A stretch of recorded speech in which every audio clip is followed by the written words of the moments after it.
तो अश्विनी शाही, घर में घुसकर हड्डी तोड़ कुटाई होगी, आज नहीं तो कल सुरक्षा में चूक होगी और माफी कोई विकल्प है ही नहीं, माफी तो दी ही नहीं जाएगी।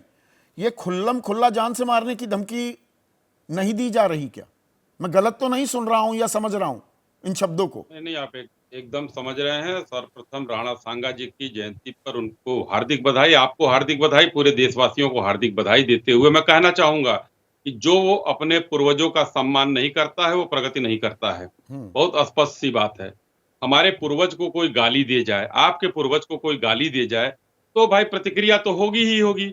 तो एक स्पष्ट सी बात थी कि अखिलेश यादव जी को, उनके सांसद को माफी मांग लेना चाहिए। सदन में तो अखिलेश जी कह रहे हैं एक्सपंज कर दिया गया, लेकिन बाहर आकर उन्होंने अपनी बात से उन्होंने स्पष्ट कहा, मरते मरते मर जाऊंगा, माफी नहीं मांगूंगा। तो अब डर क्यों? अब दलित क्यों हो गए? पहले तो आप शेर तो थे, मतलब अब दलित क्यों हो गए? बंदूक तलवारें लेकर जान से मारने देखिए, की धमकी दी जाएगी अश्विनी, संदीप जी, और सरकार चुप रहेगी? थोड़ा बिना इंटरप्शन किए हुए थोड़ा सुन लीजिए तो एक वो जाएगा, अच्छा लगेगा। सभी सवालों का जवाब मैं दूंगा जितना समय होगा आपके पास। देखिए, इसमें कानून व्यवस्था अपना पूरा काम कर रहा था। हिंदुस्तान में बहुत से लोग, अगर भीड़ जो है कहीं उग्र कोई, उस पूरी भीड़ ने अगर क्या वहां पर कोई प्रदर्शन करना होता या कुछ हिंसा फैलानी होती, तो कोई वहां पर पुलिस प्रशासन वहां मुस्तैद था और कहीं किसी ने कोई हिंसा नहीं फैलाई। अच्छा। हिंसा फैलाना होता तो आप बैरिकेड मुर्शिदाबाद देख लेते। जो 26 मार्च को किस तोड़े तरीके थे, से नहीं पुलिस ने बैरिकेड लगाए, उस पर गाड़ियां चढ़ाई थी, वो तो करनी सेना थी नहीं, वो तो कोई और आ गया था।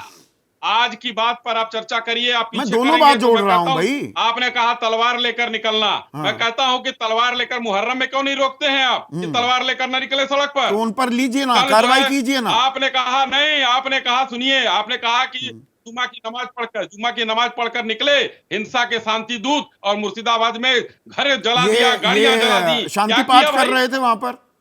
वहां शांति पाठ क्यों करा रहे थे आप? आपने बयान एक भी किसी ने कहा? हड्डी तोड़ अखिलेश देंगे, यादव का गला बयान काट आया? देंगे, अखिलेश यादव का किसी बयान दिन तो आया? सुरक्षा में नहीं चूक आया। होगी। एक किसी सांसद राहुल को गांधी जान का से बयान मारने की आया? खुली धमकी दी जा रही यहाँ है पर अभिव्यक्ति की और आजादी सरकार में चुपचाप बैठी है। कहीं हिंसा कुछ हुई, कहीं कोई गलत काम हुआ हो तो बताइए वहां पर। गलत काम हुआ हो तो मतलब गलत काम का इंतजार कर रहे हैं आप? मुझे एक चीज बताइए, करनी सेना, सुनिए ना अश्विनी भाई, सुनिए ना, करनी सेना ने आज 5 बजे तक का वक्त भी दिया था कि सरकार कार्रवाई करे। अरे भाई, 21 मार्च को यह बयान दिया था, एनएसए लगा दो, राज्यसभा सदस्यता खारिज करवा दो, खत्म करवा दो। सरकार हाथ पर हाथ धरे बैठी है, यह करनी सेना आदेश चलाएगी। अब अखिलेश यादव क्यों नहीं माफी वाले हैं? कम से कम अखिलेश यादव आप को भी सरकार का जवाब क्यों नहीं दे रहे हैं? सरकार अगर ऐसा कोई गंभीर अपराध किया है रामजी लाल सुमन ने, सरकार कर ले, एफआईआर दर्ज कर ले, तुरंत में एफआईआर दर्ज होती है ना। पिता को और हमारे यूपी पुलिस करती है ना। गद्दार वीरों को गद्दार कहना, हिंदुस्तान के वीरों को गद्दार कहना अरे अपराध नहीं है। भाई, 150 लोगों को संसद से निलंबित कर दिया जाता है, हुआ था ना 1.5 साल पहले। इनको निकाल दीजिए संसद से।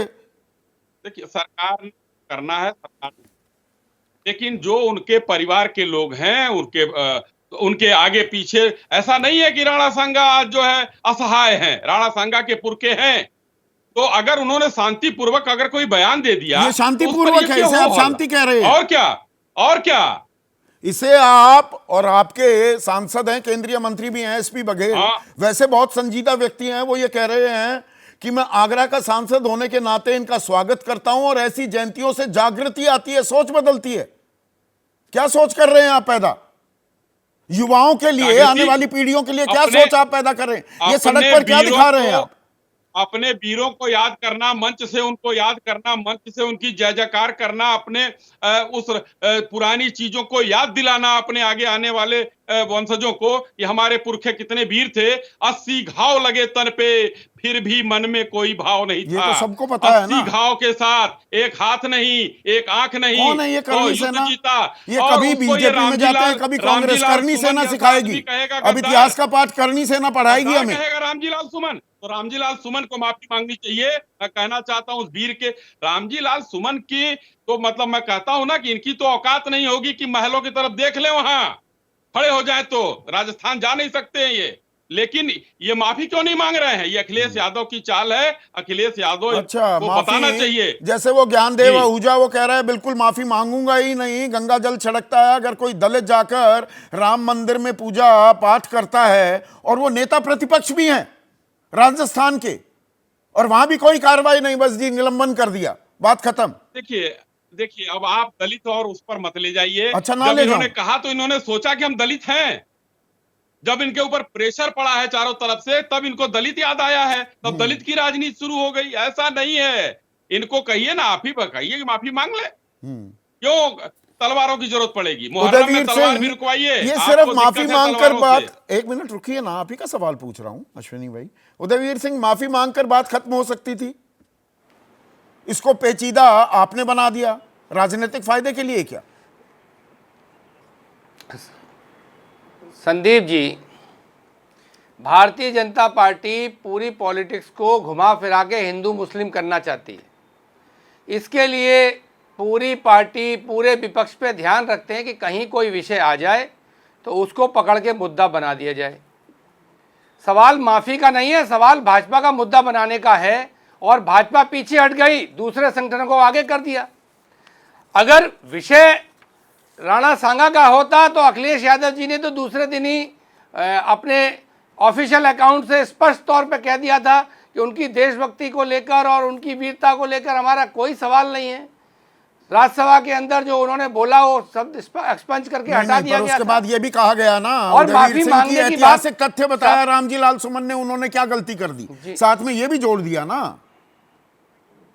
ये नहीं कहा उन्होंने, ये नहीं कहा संदीप जी, आप आधी बात बता रहे हैं, पूरी सुन लीजिए। हाँ। उन्होंने कहा कि भाजपा रोज इतिहास के पन्ने उखाड़ती है। अगर रामजी लाल सुमन ने एक पतला उखाड़ा तो उससे विवाद हुआ। हमारा कहना है कि इतिहास के पन्ने नहीं उखाड़ने चाहिए और आगे विकास के रास्ते पे चलना चाहिए, ये उन्होंने कहा। तो मतलब सही मुद्दा ये नहीं है ना जो रामजी लाल मुद्दा सुमन ये ने है कहा कि संजय निषाद भाजपा के अलायंस में है। मेरी बात सुन लीजिए, संजय निषाद रामजी लाल समाजवादी भारतीय जनता पार्टी के अलायंस में है, तो उन्होंने भगवान राम की पैदाइश पे सवाल उठा दिया।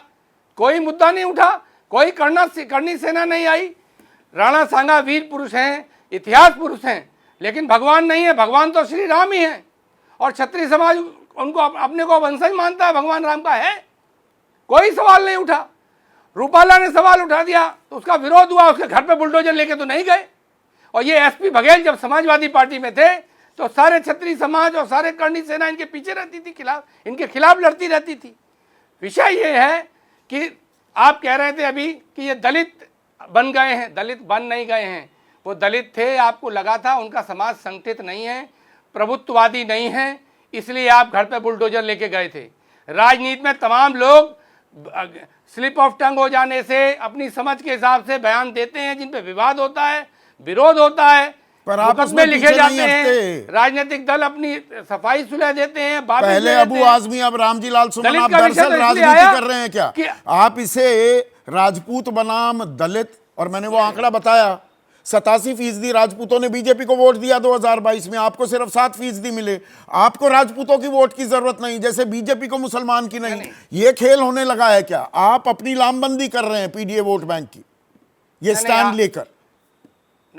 अगर ऐसी कोई बात होती तो दलित वर्सेस राजपूत भाजपा क्यों कर रही है? समाजवादी पार्टी थोड़े कर रही है। समाजवादी पार्टी तो तीसरे दिन अपना स्पष्टीकरण दे दिया। आज भी रामजी लाल सुमन जी ने यही कहा कि मैं हमेशा से मैंने सद्भाव की राजनीति की है। लेकिन आप किसी के सर पे तमंचा रख के कहेंगे आप ऐसा करोगे वैसा करोगे, ये तो अलग बात है, ये लोकतांत्रिक भाषा ही नहीं है। सवाल ये नहीं है, मुद्दा तो भाजपा बना रही है, आप आरोप हमारे ऊपर लगा रहे हैं। नहीं, समाज में कोई आप भी कोई इतने नादान या मासूम तो है नहीं। सुमन जी ने क्या प्रश्न उठाया? रामजी लाल सुमन जी ने एक मिनट रामजी लाल सुमन जी ने एक सवाल उठाया कि जो राणा सांगा के साथ लड़े मुस्लिम थे, आप उनको भी औरंगजेब की औलाद कह देते हो।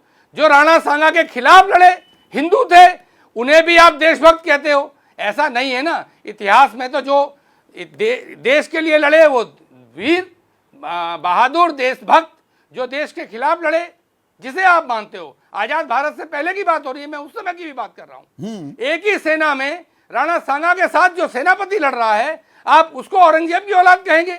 ऐसा कैसे होगा? ये इतिहास ऐतिहासिक अपनी बातें तो अलग सहूलियत हैं। के हिसाब बात से ये नहीं है, बात ये है बिल्कुल कि नहीं मैं समाजवादी- समझ गया आप जो बात कर रहे हैं।